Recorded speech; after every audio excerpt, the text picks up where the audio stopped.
Welcome to Cable. I'm Dr. Ehsan Garajadagi. Thank you for watching Therapy Cable. We welcome your viewership of our channel, of our videos. And today what we're going to do is talk about addiction and families. So a lot of times people are talking about addiction is a family disease. And rightfully so, many people find it a little bit offensive or inaccurate, or people have find fault with this proposal that addiction is a family problem. Because a lot of times, some individuals may simply just blame the addict for their own decisions and distance themselves from those bad decisions and irrational ways of, kind of using substances and hurting themselves. And certainly regard the individual's action different from the family's influence. And a lot of times they're right. And certainly there is some truth to it that family members may not necessarily be as involved, at least as it is looked upon on the surface, in the decision-making of an addict, right? Especially if the family members are kind of distant from one another, right? If I put myself in the position of a distant family member, let's say if my brother, sister, cousin, parents, one of my parents, or again, children, any one of close or extended family members was using drugs, and I haven't seen them for 10 years. I haven't talked to them for many, many years. And someone would say, hey, this family member's addiction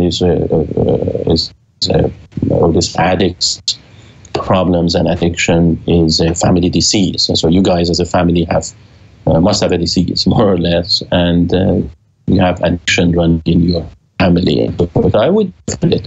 I mean, if I put myself in the shoes of that particular scenario, a family member in that particular scenario, I would be offended, and I would say, well, what does it have to do with me?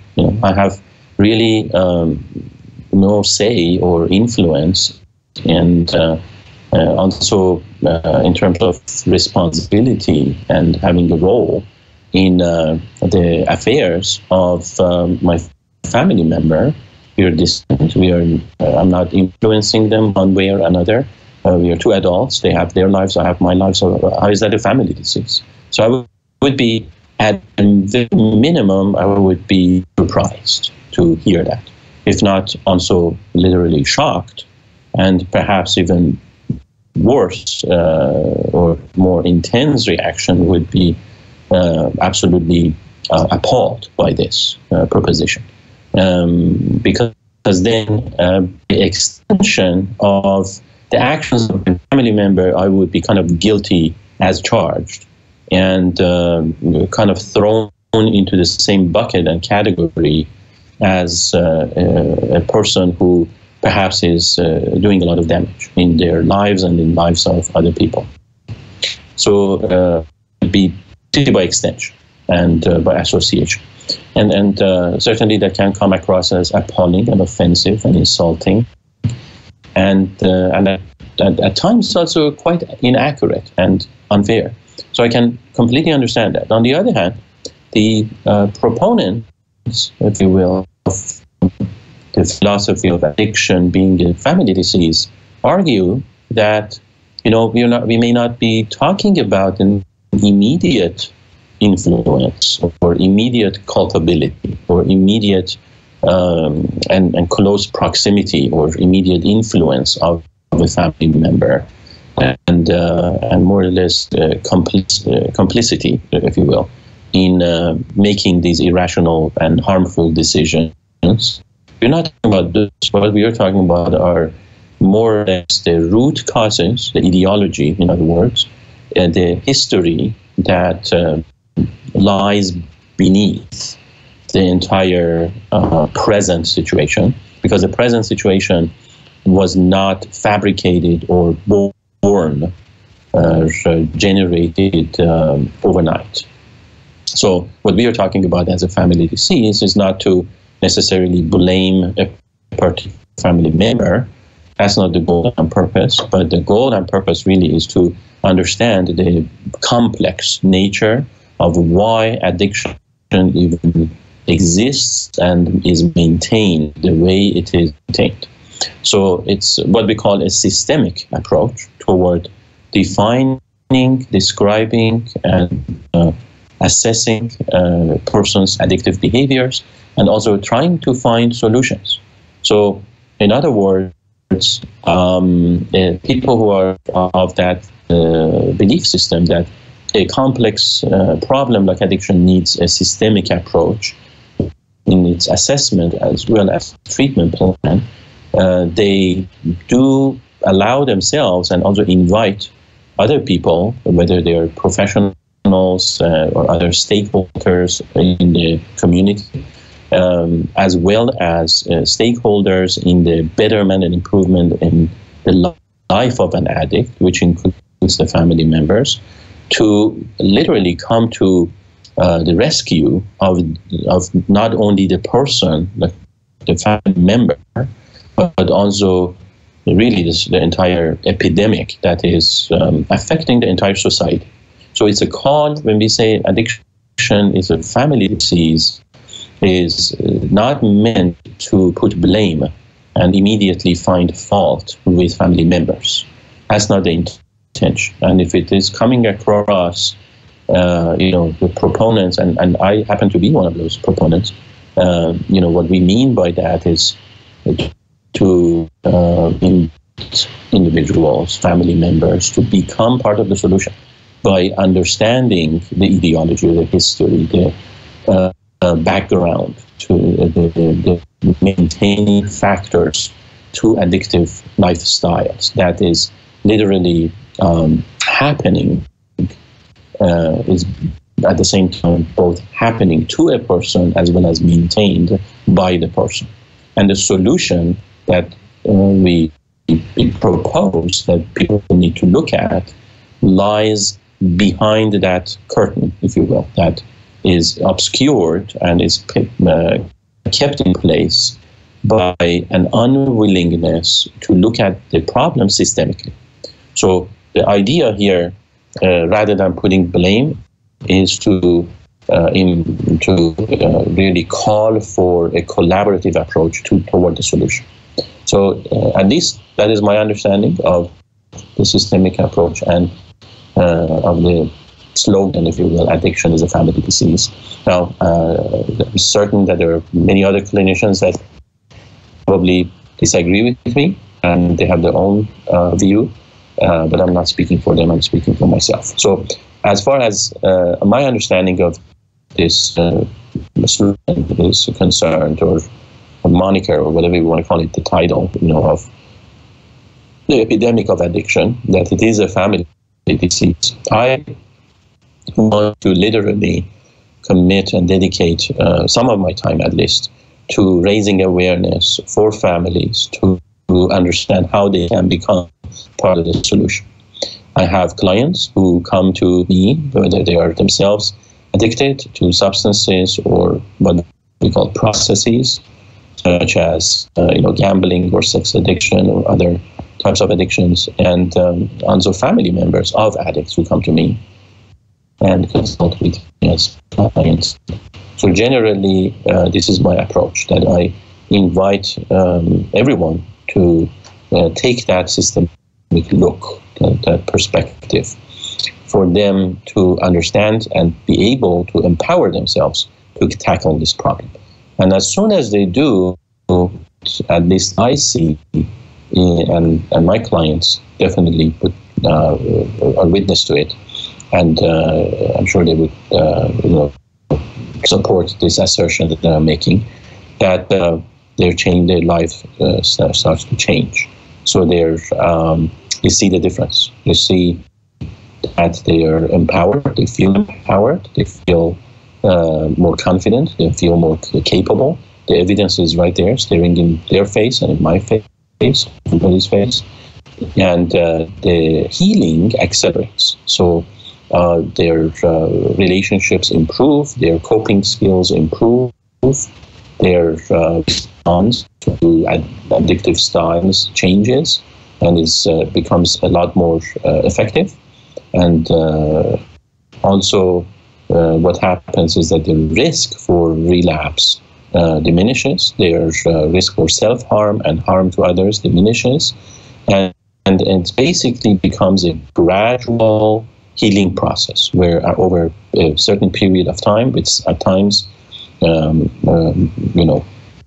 oftentimes, actually many times, setbacks that are accepted as part of the journey, ultimately the healing wins and takes over and helps a person to literally get their life back together and under control. And certainly at times they still have craving or kind of romance with some ideas that they used to use substances, things like that. But it is just that. It's a fleeting idea. It doesn't have enough energy, substance, or essence to percolate and to rise to the surface and literally sabotage a person's current life anymore. So now, it's not an easy road and journey, but a lot of times what they notice is the more family members or the more deeply any family member is involved in that trajectory, the faster the person improves. And the happier and more content all the family members actually become.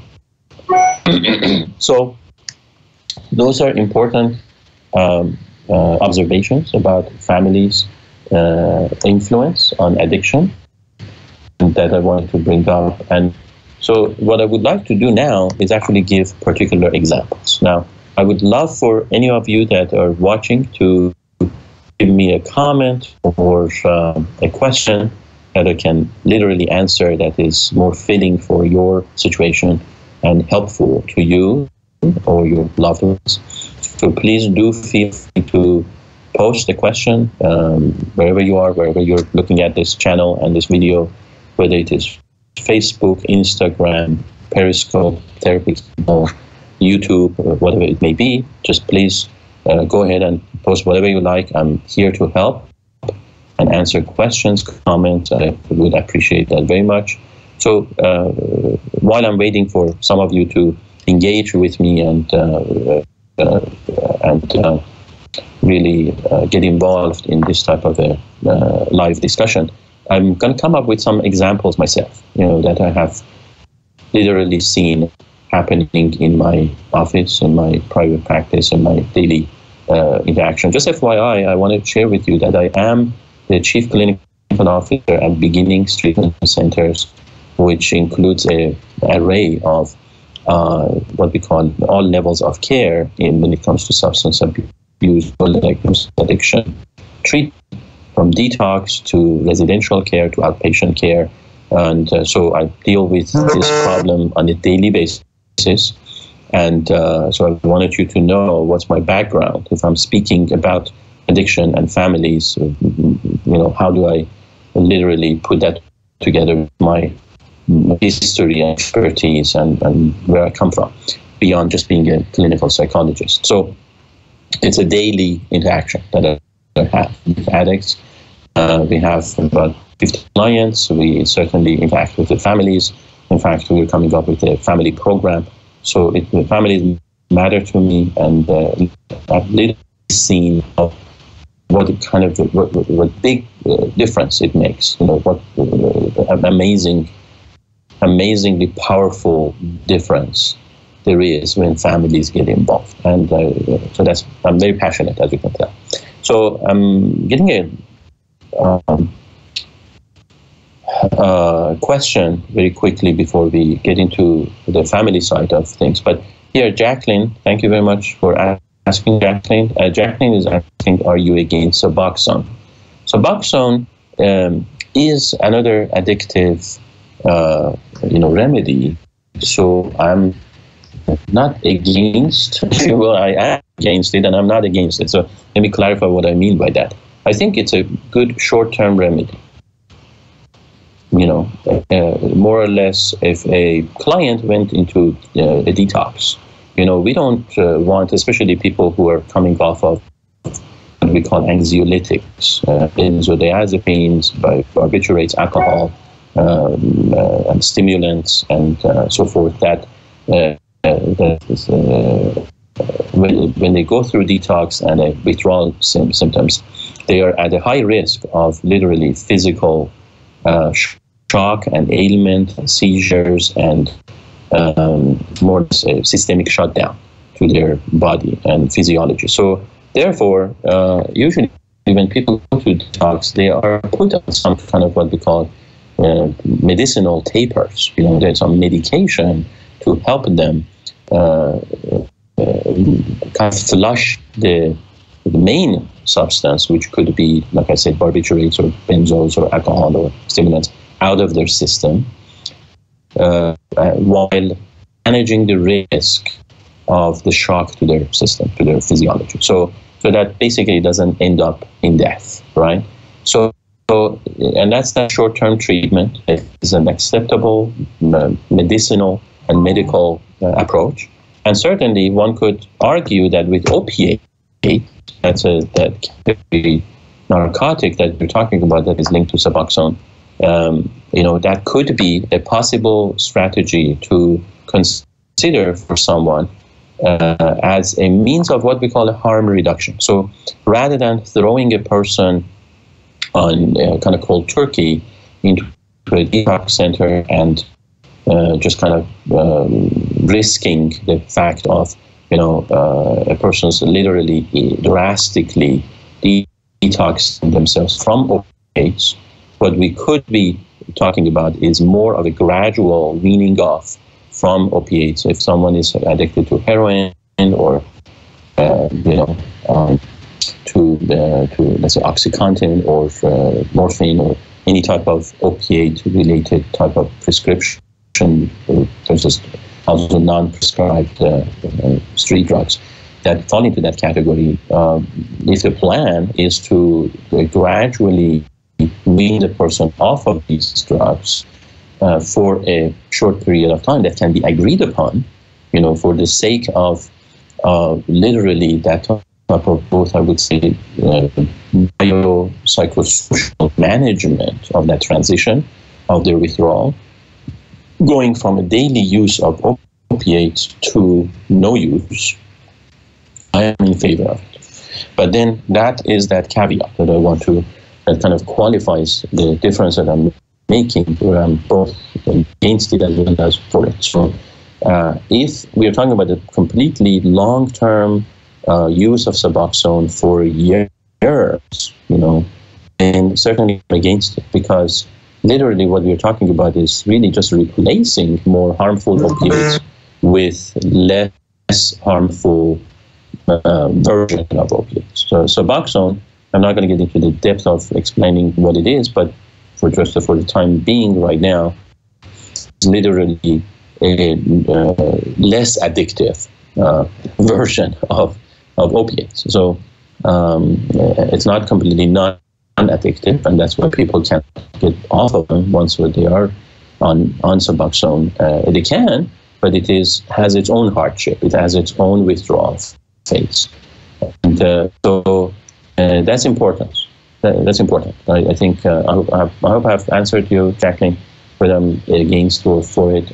And so you're asking, my daughter is on it, 2 years clean, I control it. Okay, so that's a qualifier that I'm getting. So here, I'm sensing already that in your question, there is a wish that you would want your daughter to get off it, and perhaps even for your own daughter, in your daughter, she herself perhaps internally wishes that she would not be dependent on yet another type of remedy. So otherwise you wouldn't, that's at least my inclination, otherwise you wouldn't be even wondering about this. So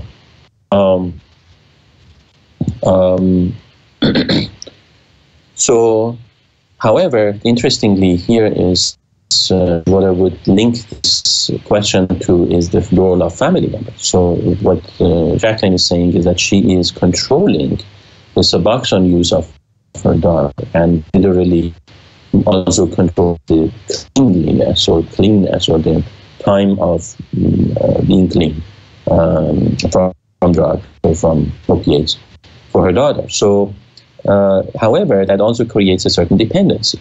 So I can see that as beneficial as far as the harm reduction is concerned. Certainly, it must be better than a uncontrollable, out of bounds type of a addictive use of opiates for her daughter herself, where her life is out of control, versus if you are managing and she is managing a more or less lifestyle that is in control. Perhaps she's quite functional, and the family is actually, it seems like here the family is quite involved, at least mother is involved. And so it's less harmful, for sure. However, again, the 2 years time frame raises a question in terms of, well, what's your plan? You want to be there for another 20 years, 40 years, 80 years?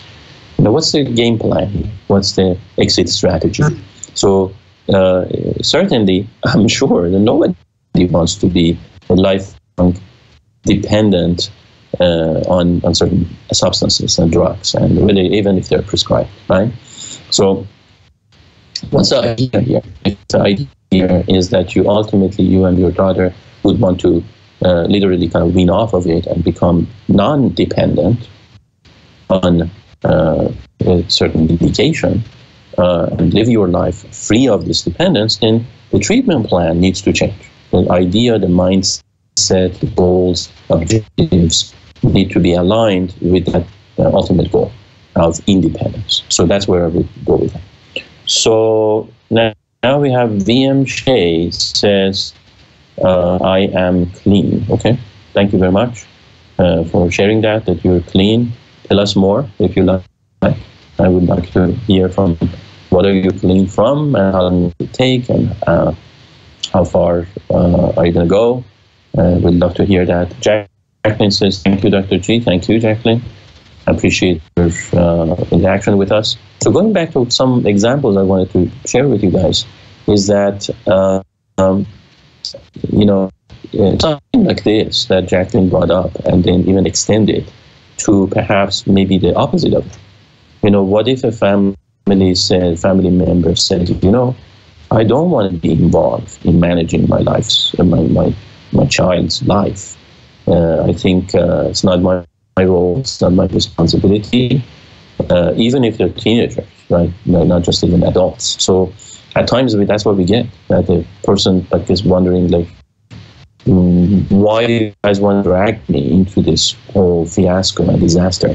And I've been involved enough and hurt enough, and appreciate that, certainly. And again, now the question here literally becomes, again, those goals and objectives that the family member has. The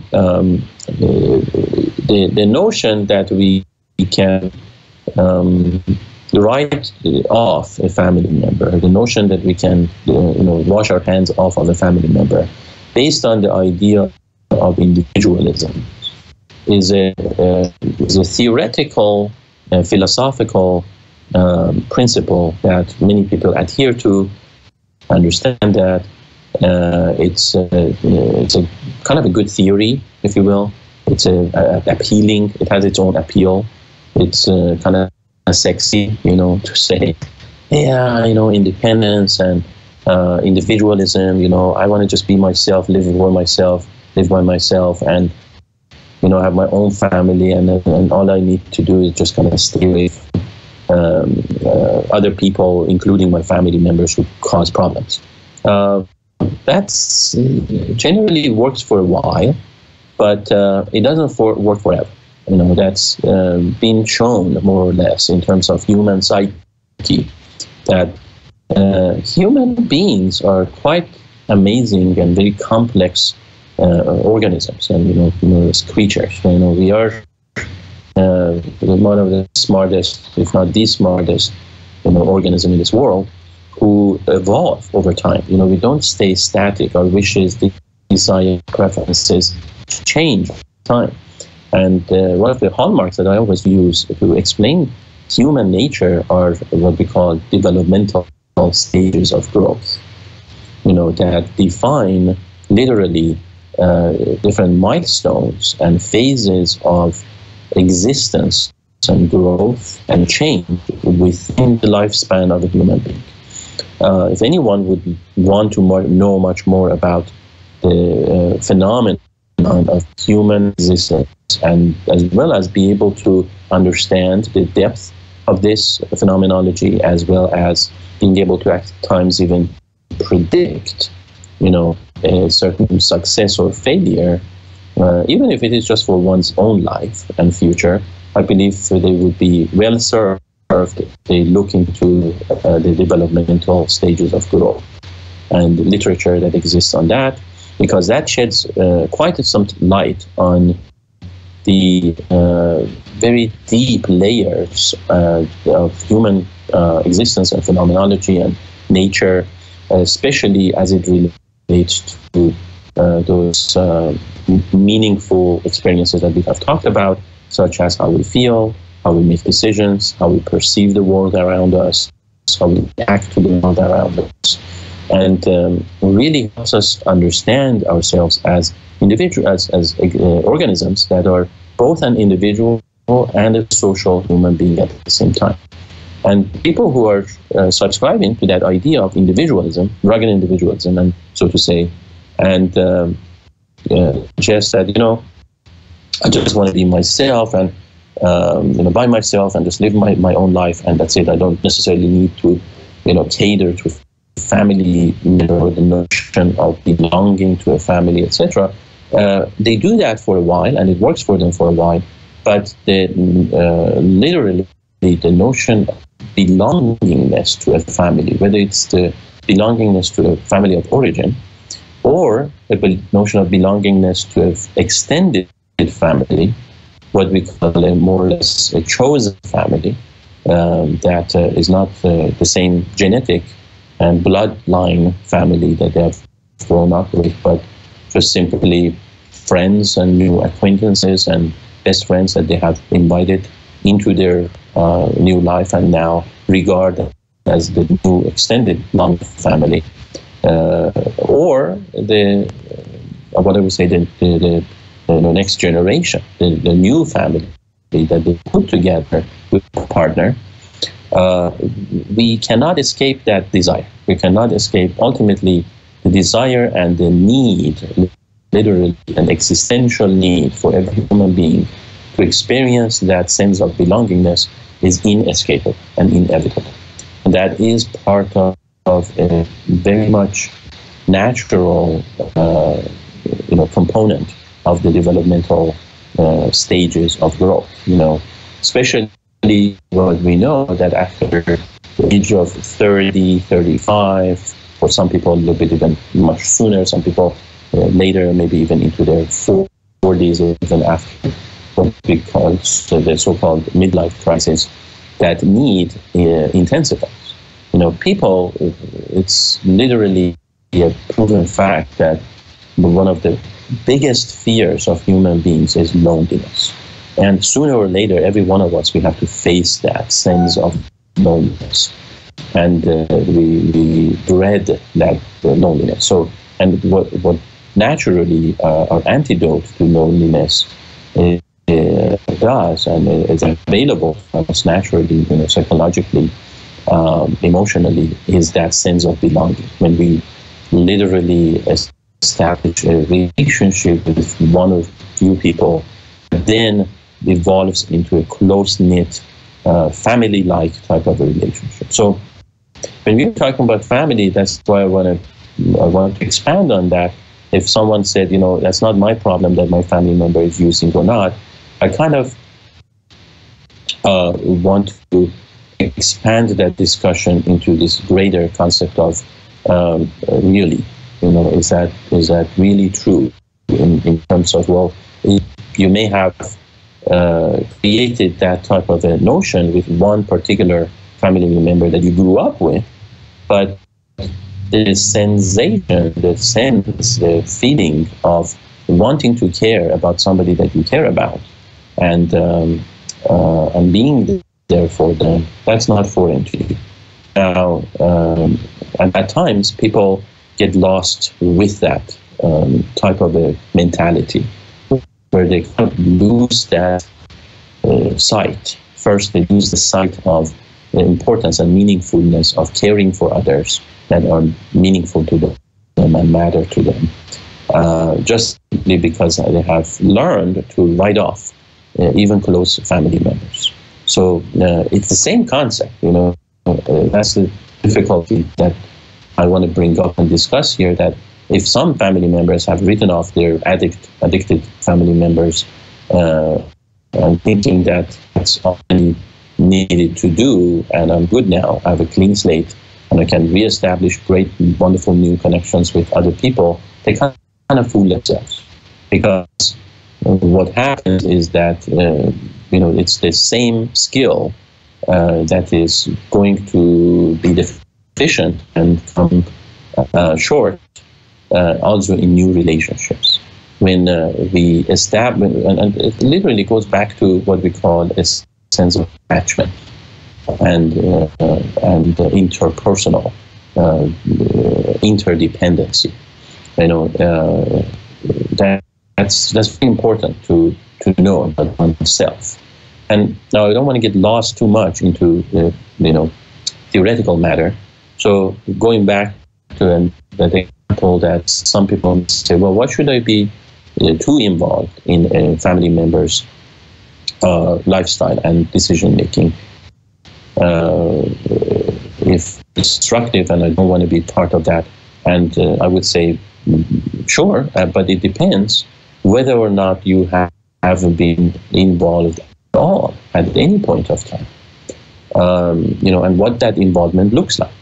So if there is, for instance, if there is this desire on the side of the addict or the addicted family member to reestablish connection with you, and you're not aware of it, you may be oblivious to it, you may not know it, you may be ignorant about it, or you may know it, kind of brush it up and be afraid of reestablishing that connection for the pain that you would have to endure. And so those are the questions that I would have, that I would bring up in terms of is there clarity, more or less, in the communication, in the personal interaction with these family members. We know that generally family members that have grown up with each other, they have a natural tendency of kind of reconnecting with one another or staying in touch with each other. We call that cohesion, family cohesion. People, even growing up with traumatic experiences in family environments where family members have been abusive, they still tend to gravitate back to at least a desire of wanting to repair those relationships and, again, feel that sense of belonging to the family of origin, or even extended family or the new family that they have created. So rather than fighting against this natural desire for resilience and cohesion, I would say it's much better and quite gratifying when people learn how to deal with it, how to manage it, how to electrify it and use it to empower themselves to mend those relationships. That's what I would say. So again, a call to action and engagement. I would like to ask our viewers to ask any questions that they may have about themselves, about others in the family members. We're talking about addiction and family. Addiction is known as a family disease. We are examining those aspects. Why is it even called a family disease? Multiple different aspects of or perspectives that family members may have toward this concept. While I'm waiting for some of your guys' comments to get to us and for me to answer. I would like to really open up the discussion about why we even call it a family disease. I've alluded to that general reason, which goes back to the history and ideology of the maintaining factors of the addiction, having the roots in the person's early developmental stages, and those early developmental stages they have taken place during the childhood of the person, that are formative stages of growth that determine more or less the majority or almost the entirety of the personality of a child, of a young person that is growing to become an adult. It is known in the psychodynamic field that personality is formed by age 7 or 8. It's called the psychoanalytic and Jungian perspective that has existed very much for a century. But there are good indications why that is so from multiple different theories. I'm not going to get into that, but I truly believe in that a person's core personality is generally developed by age 8. So, and we know that most children literally are quite heavily dependent from birth to about that age, or even further, perhaps maybe even up to 15 or 16 years of age, on the norms, on the rules, on the mores, on the culture of their family, that their parents mostly and their siblings that they are surrounded by. So now, again, without really pointing blame or fault at family members, what we want to understand is that in very functional and happy families, there are some opportunities for the development of an addict lifestyle. And we want to be able to examine this and understand how come that many wealthy families, health, even like I mentioned, functional, advanced families in all over the world, who otherwise would describe themselves as trouble-free or problem-free, end up more or less with one or two family members, close family members in their immediate family, struggling with addiction, especially substance use, and even gambling, etc. So, how come that can exist or coexist? How come that the environment of a healthy, functioning family, generally healthy and functioning family, at least on the surface, let's say, or even deep down, literally with responsible parents, active siblings, caring individuals within the family, that even despite all those parameters and factors, one or two or more family members can develop addictive lifestyle to substances. So these are important questions to ask. And here, what we want to do is open that discussion. One of the things that can bring up, hopefully that will serve as a good topic for a analysis or a discourse with you wonderful viewers, is that addiction, if you want to really understand the reasons why addiction even develops, what we have to do is look beyond the toxic nature of it and the derogatory aspect of it, because that is an impediment to understanding. If we categorize someone who uses drugs immediately as subpar and subhuman, or deficient, character, then we have done a disservice, because that is a major, I would say, really misperception about addiction. The fact that a person may just kind of think in this dichotomous way of thinking that good people, intelligent people, healthy people are not prone to addiction, but bad people, not so smart people, and quite unhealthy, characterologically unhealthy people, they are the only ones who get addicted. That creates this boundary and obstacle, and literally this impediment to understanding and accepting the fact that even in, like I said, very responsible families, addicted children can flourish and literally have the freedom to do whatever they want. And because again, that dichotomous view pushes us toward this all or none thinking. It pushes us toward thinking that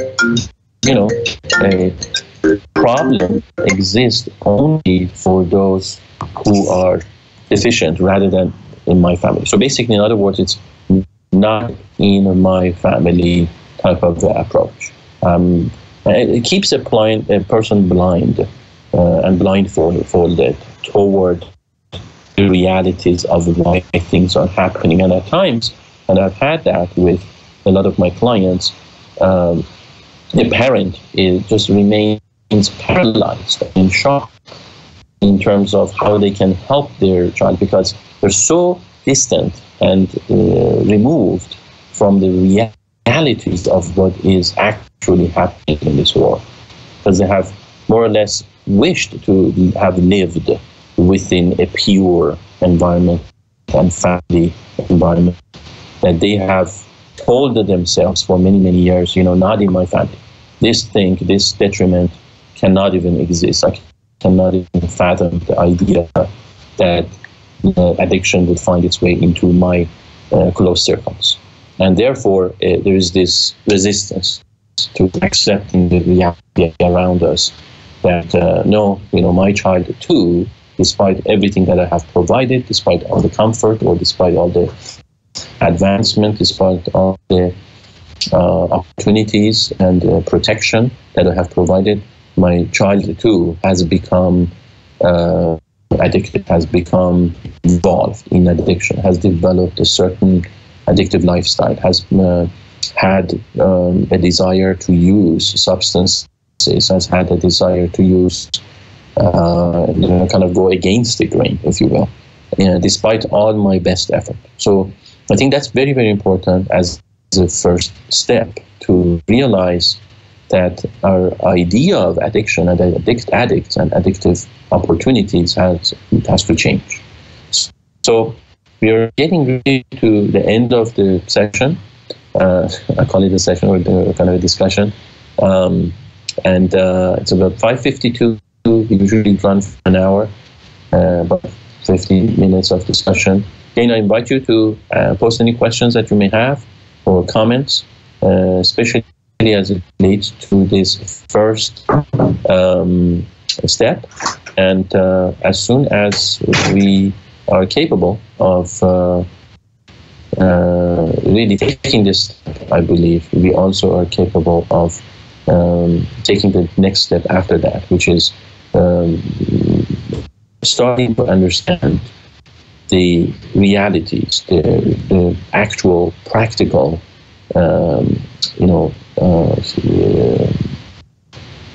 basically factors that exist that have led our loved ones to become an addict. That is, that willingness to open our eyes to the bitter realities that may exist in our families is very, very important. And maybe as a last thought, and also a word of comfort, I would say I want to share with you that no family is immune. No human being is immune to those dynamics that can lead to literally a tendency for wanting to use substances, because it's just human nature that desires comfort, and substances literally, they offer some comfort. Now, how and when and the details of the steps that have existed to lead a person to seek that comfort despite all other types of comforts that have existed and been present, that becomes the inquiry, that becomes a subject of inquiry for a family to start thinking in that direction, that, oh, okay, interestingly, my family member has chosen substances, certain substances, whether it's a alcoholic drink or a prescribed medication or non-prescribed street drugs, to seek comfort for some kind of pain that they have had within their life, and want to find out why, and want to find out how, and how come they didn't choose something else instead, something that wouldn't be as detrimental. So I leave you with that thought.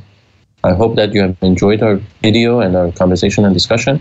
Please take care of yourselves, and if you have any thoughts, questions about, again, family members' roles in addiction, and if you have any questions about perhaps something that's going on in your family, don't feel ashamed or just guilty or disappointed or betrayed, and give up. What I would suggest is all those feelings are natural and normal. It's okay to feel those things. People get disappointed or feel betrayed all the time, and there's unfairness and injustice everywhere. There is feelings of hurt, being depressed, sad, or worried about these types of issues all the time. Shame and guilt are natural feelings. It's okay to feel those, but don't give up. Find out what the solutions are. That's the main thing. That as a family member, you care, the solution is there, and I know you care. So get back to us. Let us know what you need from us. We will be happy to create more videos, live videos, recorded videos, discussions, solutions around these topics. Thank you for watching, and have a pleasant evening.